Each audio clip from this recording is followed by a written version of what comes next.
मैं खास तौर पे बहनों माताओं का जिक्र इसलिए करता हूं क्योंकि मैं सच्ची बात कहता हूं जी, अगर एक औरत इस मोर्चे पे, इस धरने पे मौजूद है तो मेरे लिए वो 100 के बराबर है। जिस मोर्चे में बहनें और माताएं आ गई, समझ लो पूरा समाज उसके साथ है। और अगर समाज किसी मोर्चे के साथ है तो दुनिया की कोई भी ताकत उस मोर्चे को हरा नहीं सकती। इसी बात के लिए मैं बहनों का विशेष रूप से धन्यवाद करना चाहता हूं। मैं नमन करना चाहता हूं इस पक्के मोर्चे को। आज से 9 महीना पहले 6 अक्टूबर को हमने यहां स्टेडियम में रैली की थी और रामलीला ग्राउंड में रैली की थी। मैं था, हम में से तमाम कई साथी थे, मैं देख रहा हूं कई साथी दोस्त वहां पे मौजूद थे। वो रैली करने के बाद हम यहां दुष्यंत चौटाला के घर की तरफ आए।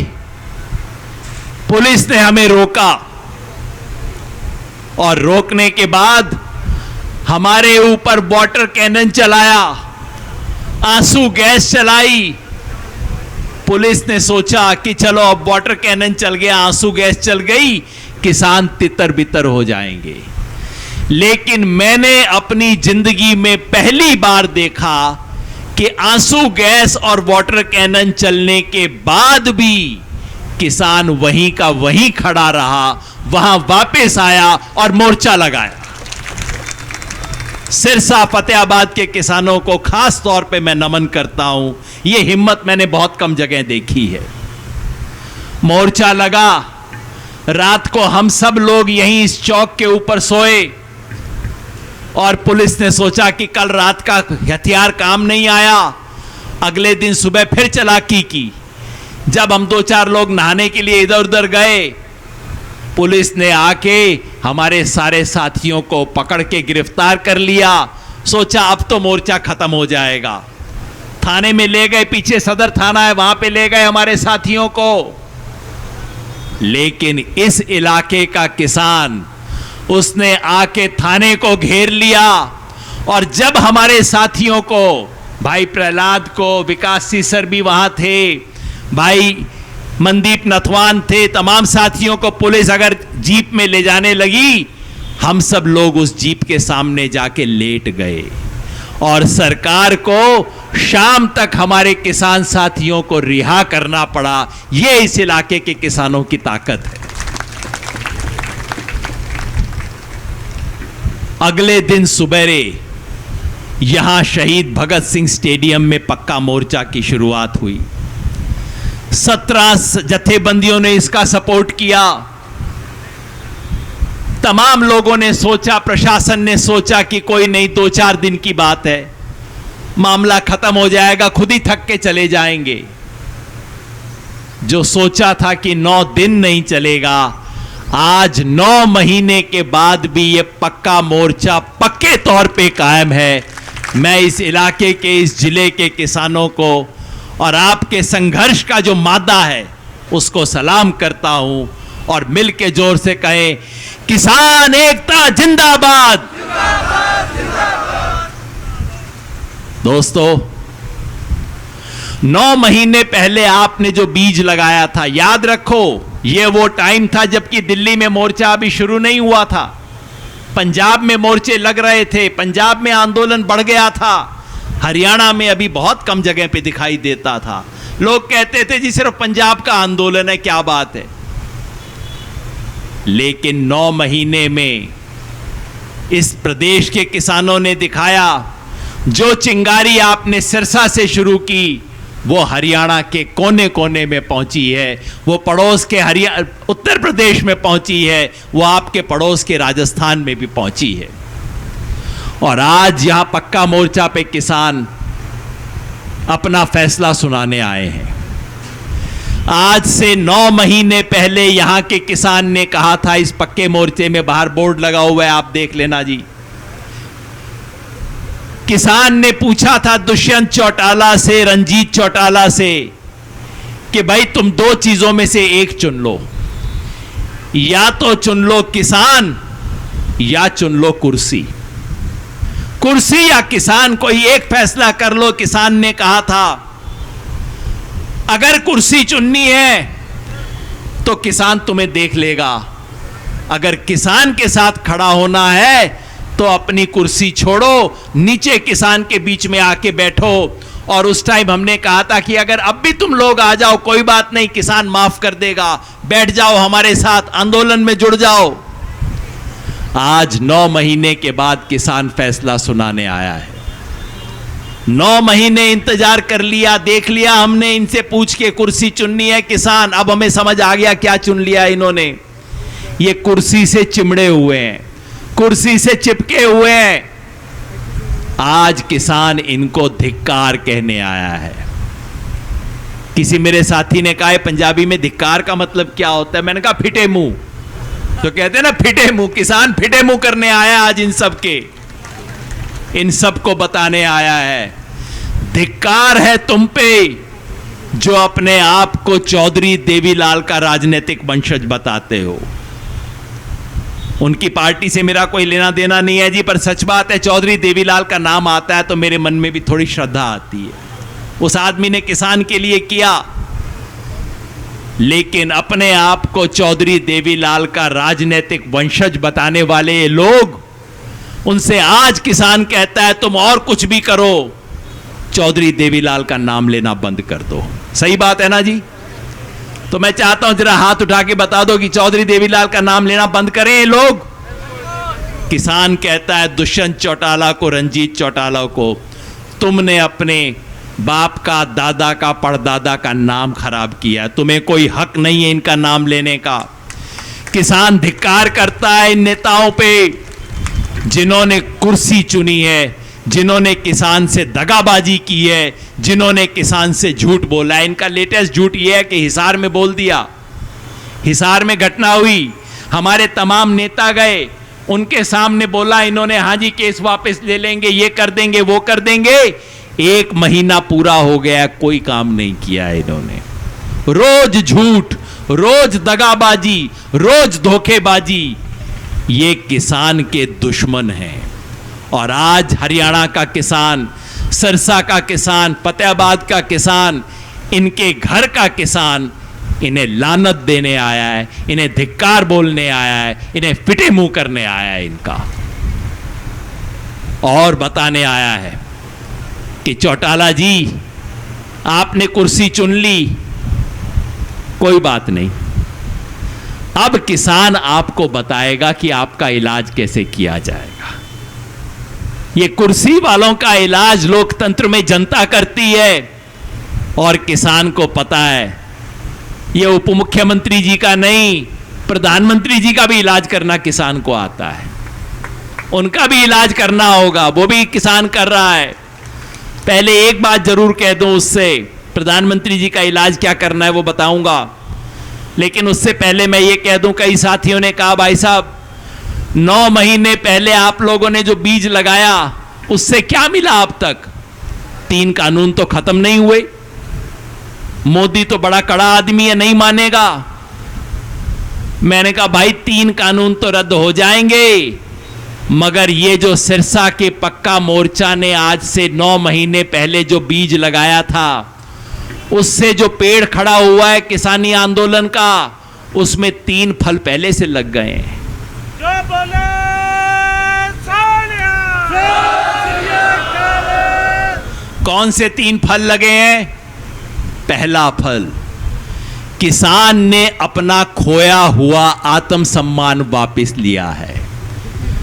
आज से पहले सबको पता होगा, घर में शादी ब्याह रिश्ते के लिए कोई आ जाए तो ये नहीं कहते थे कि लड़के का पापा किसान है, ये कहते थे चाचा जी कांस्टेबल है पुलिस में, कहते नहीं थे किसान है। यूनिवर्सिटी कॉलेज में हमारा बच्चा पढ़ने जाता था, ये नहीं बोलता था कि मेरे पापा खेती करते हैं, चुपचाप से रहता था।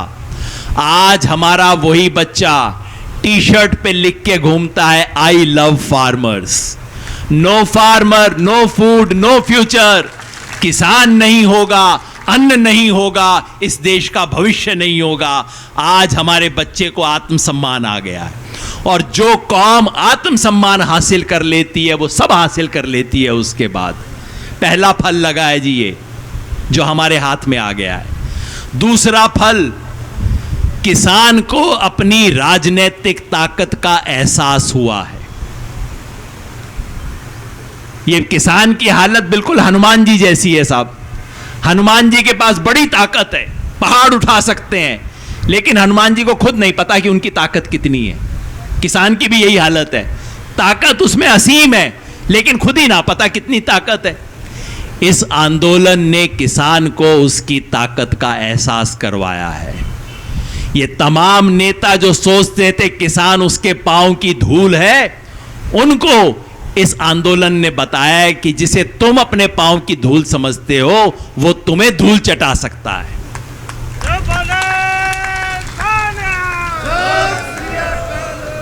और देश के तमाम नेताओं को एक चीज समझ आ गई है जी इस आंदोलन से। मोदी जी को भी आ गई है, बोलेंगे नहीं, लेकिन समझ आ गई है कि भाई आगे से किसान से पंगा नहीं लेना।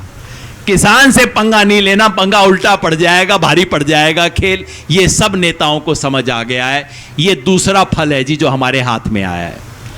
और तीसरा और सबसे बड़ा फल जो इस पेड़ ने निकला है, जो किसान आंदोलन का पेड़ है, जिसका बीज आपने 9 महीने पहले डाला था, तीसरा फल उसका ये है कि किसानों में एकता बनी है। ऐसी एकता जो पिछले 50-60 साल में नहीं देखी गई। पहले क्या होता था, किसान से कहें किसान एकता जिंदाबाद, तो कहता था जिंदाबाद। हाथ खड़ा, पांचों उंगलियां 5 दिशा में, एक मेरी धर्म की हिंदू मुसलमान हिंदू सिख, दूसरी मेरी जात बिरादरी, तीसरा जात से आगे गोत, चौथा मेरा किसान जथेबंदी का झंडा, और पांचवा मेरी पार्टी का झंडा। 5-5 में बटा था किसान। इस आंदोलन ने पहली बार किसान को अपनी मुट्ठी बंद करनी सिखाई है और बोलना सिखाया है। मिलके बोलें, मिट्टी बंद करके बोलेंगे, किसान एकता जिंदाबाद। ये सीखा है किसान ने इस बार इस देश में। पंजाब और हरियाणा के किसान को लड़ाने की इन्होंने कोशिश कर ली। कंधे से कंधा जोड़ के हमारे भाई बहन पंजाब हरियाणा के एक हो गए। जात बिरादरी के नाम पे लड़ाने की कोशिश कर ली। दिल्ली में हिंदू सिख करवाने की इन्होंने कोशिश कर ली। 84 का खेल करने वाले थे ये लोग दोबारा। ये वही साजिश कर रहे हैं जो अंग्रेजों ने किया था, बांटो और राज करो। लेकिन किसान आंदोलन ने इनकी साजिश को खत्म कर दिया है। तो ये 3 फल तो मिल गए हैं जी। वो कहते हैं जी 3 फल तो मिल गए, लेकिन 3 कानून तो अभी भी बचे हुए हैं। मैं कहता हूं भाई ये 3 कानून तो मर लिए, खत्म हो गए 3 कानून, क्योंकि हिम्मत नहीं मोदी की और मोदी जी के बाद आने वाले प्रधानमंत्री की, क्योंकि इनका नंबर तो अब गया, अब तो दूसरा आएगा।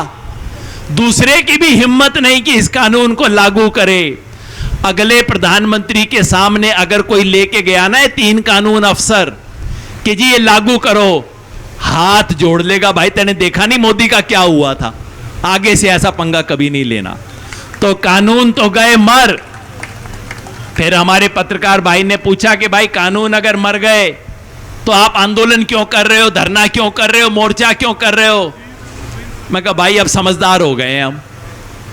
पहले सरकार के बोलने पे यकीन कर लेते थे, अब समझ आ गया है कि लिखित में लेना चाहिए। तो कानून तो मर गए, लेकिन डेथ सर्टिफिकेट अभी नहीं मिला है, मृत्यु प्रमाण पत्र नहीं मिला है।